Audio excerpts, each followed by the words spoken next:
जय श्री कृष्ण। अभी तक हमने अर्जुन के विचारों को, उसकी संवेदना को, उसके मन की पीड़ा को सुना, समझा और परमपिता परमात्मा भी उस अर्जुन की इस अवस्था को देख रहे हैं और उसके विचारों को सुन रहे हैं। परमपिता परमात्मा ने जब अर्जुन की इस अवस्था को देखा और उसके इस विचारों को सुना और इन उद्गारों को सुनते ही परमपिता परमात्मा भी अपना आपा खो बैठे। और उस समय वो कैसी वाणी का प्रयोग करते हैं? वो अर्जुन के लिए क्रोधपूर्ण वाणी का प्रयोग करते हैं।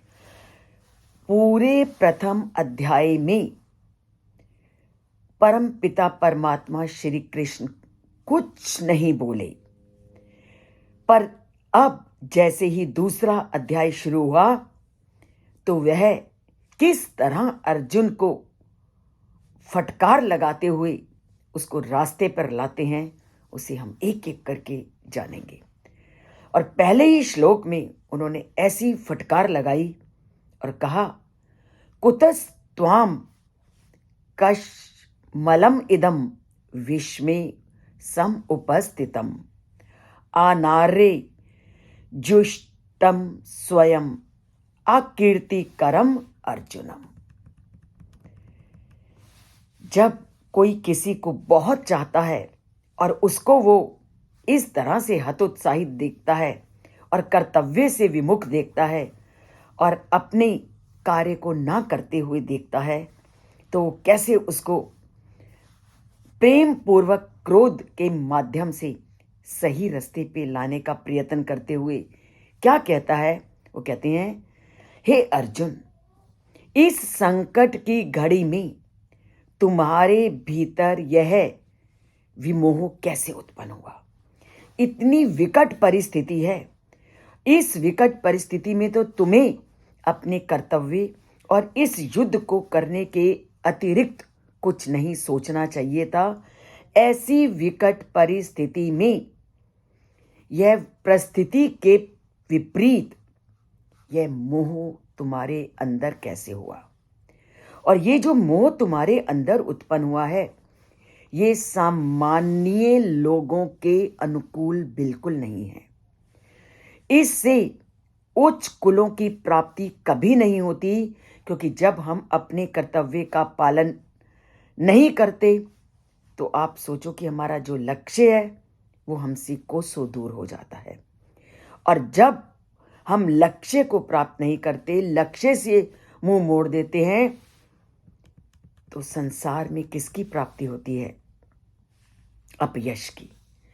अब तुम्हारा क्षत्रिय होने के कारण प्रमुख कर्तव्य था अन्याय के विरुद्ध इस युद्ध को करना, और क्षत्रिय होने के कारण अन्याय और अधर्म के विरुद्ध अपने कार्य को करना, जो कि तुम्हारा प्रमुख कर्तव्य था, उससे तुम मुख मोड़ के बैठ गए हो, तो तुम्हें क्या प्राप्ति होगी? आप खुद अपने हृदय से सोचो। तो पूरी मानव जाति को वो परम पिता परमात्मा बताते हैं कि तुम्हारा जो कर्तव्य है और जो धर्म अनुकूल कर्तव्य है, अन्याय को सहन ना करना जो तुम्हारा कर्तव्य है, अगर व्यक्ति उस कर्तव्य को नहीं करता तो संसार में कभी भी उसको वांछित लक्ष्य की प्राप्ति नहीं होती। और यहां इस श्लोक में आर्य शब्द का श्री कृष्ण ने प्रयोग किया है। आर्य किसी जाति का परिचायक नहीं है। आर्य शब्द सज्जनता का प्रतीक है, एक भद्र पुरुष का प्रतीक है। एक अच्छे व्यक्ति को जब हमने संबोधित करना हो तो हमारे धर्म ग्रंथ, हमारी मनुस्मृति कहती है कि उसको आर्य कहकर संबोधित कीजिए। और हमारे वैदिक धर्मों में भी सभी प्रकार से श्रेष्ठ और आर्य बनने का उपदेश दिया है। श्री कृष्ण अर्जुन की वर्तमान मानसिक स्थिति को इन आदर्शों के प्रतिकूल पा रहे हैं। इसलिए उसकी व्याकुलता को ध्यान में रखते हुए वह उसे फटकारते हुए समझाते हैं कि वर्तमान परिस्थितियों में आदर्शवादी अवस्था में कैसे रहा जा सकता है।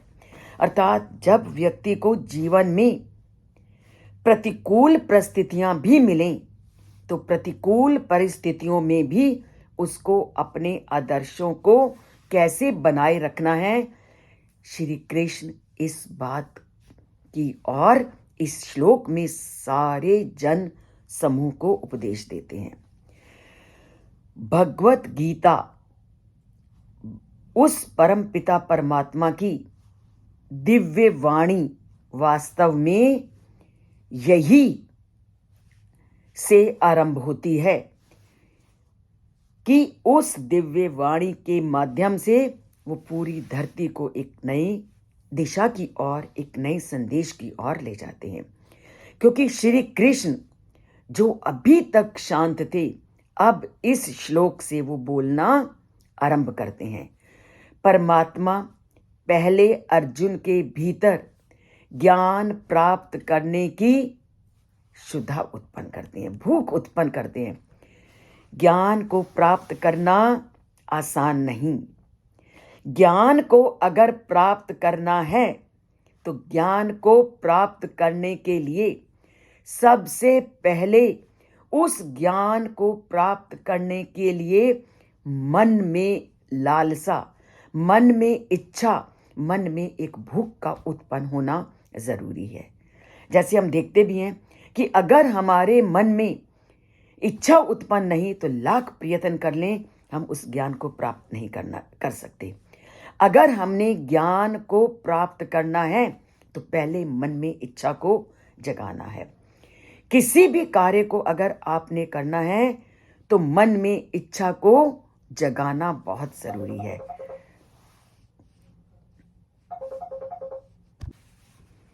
जब इच्छा उत्पन्न होती है तभी ज्ञान की प्राप्ति होती है। और इस विषय में वो अपना तर्क देते हैं कि जब ऐसी भ्रम की स्थिति आए तो हमें इस भ्रममयी स्थिति को पार उतारने का प्रयत्न करना है। इसके बाद वे अर्जुन को यह ज्ञान देते हैं कि मिथ्या मोह के परिणामों में हमेशा जब हमारे अंदर मोह उत्पन्न होता है तो हमारे अंदर पीड़ा, अपयश तथा जीवन में असफलता मिलती है। जब जब हमने मन में किसी भी चीज के लिए मोह को उत्पन्न किया है तो वो मोह हमेशा हमारे लिए विनाशकारी हुआ है।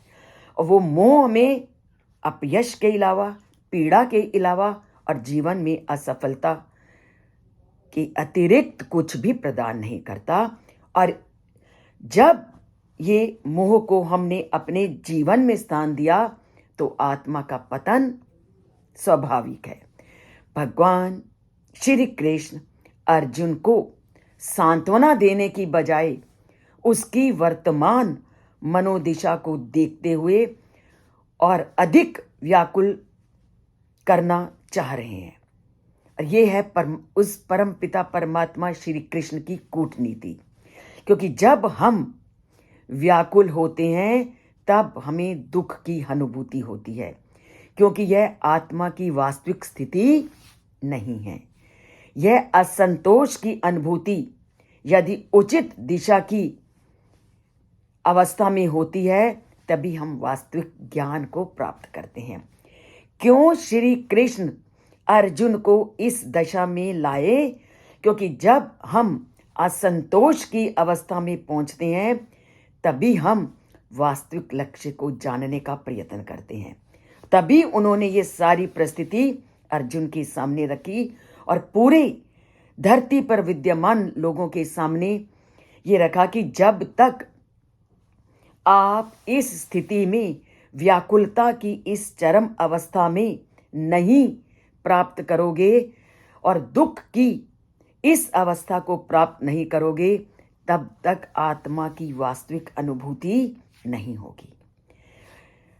आप आजमा कर देख लो कि जब व्यक्ति के ऊपर संकट आता है और कोई घर में ऐसी अनहोनी घटना उत्पन्न हो जाती है और वो अनहोनी घटना जब तक चरम अवस्था तक आपको नहीं छू लेती, आप उस परम पिता परमात्मा के साथ अपना नाता नहीं जोड़ सकते।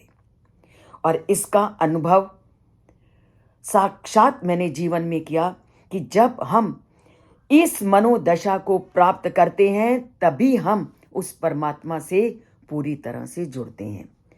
संदेह का जो उचित निवारण है मनुष्य को गूढ़ ज्ञान प्राप्त करने में सहायता देता है। जब आप ऐसी अवस्था में होते हो तभी आप ज्ञान की प्राप्ति की ओर अग्रसर होते हो। इसलिए परम पिता भगवान कभी कभी जानबूझकर मनुष्यों को कठिनाई में डालते हैं। अब परम पिता परमात्मा मनुष्य को कठिनाई में क्यों डालते हैं? ताकि इसका मतलब आप समझ लो कि परमात्मा के साथ आपका संबंध जुड़ने लगा है। वो जानकर व्यक्ति को कठिनाई की अवस्था में डालते हैं ताकि उनके साथ वो वास्तविकता को जाने और उनके साथ उनका नाता जोड़ सके। अगर आपके ऊपर कठिनाइयां आ रही हैं तो समझ लो आप उस परमात्मा के निकट पहुंचते जा रहे हो, क्योंकि परमात्मा का ये एक तरीका है। वो ऐसी विकट परिस्थितियां हमारे सामने जब प्रस्तुत करे तो परमात्मा के साथ आपका नाता जुड़ने वाला है, ये धारण कर लो। तो उन्होंने अर्जुन के सामने ये सारी विकट परिस्थिति पैदा की ताकि वो जान सके कि जीवन की वास्तविकता क्या है, इस मोह माया से दूर हट सके और आध्यात्मिकता और वास्तविक स्थिति को प्राप्त कर सके, ताकि वह उलझन को सुलझाने के लिए ज्ञान की खोज कर सके।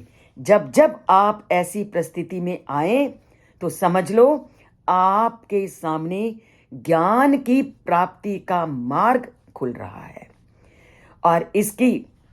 और जब इसके संदेह पूरी तरह से निवारण हो जाते हैं तो मनुष्य ज्ञान की उच्चतम अवस्था में पहुंच जाता है। तो कठिनाइयां आए तो समझ लो परमात्मा से नाता जुड़ने का समय आ गया है। तो जोड़ते हैं उस परमात्मा के साथ नाता। इस चैनल से जुड़ के अगर अभी तक सब्सक्राइब नहीं किया तो सब्सक्राइब कीजिए।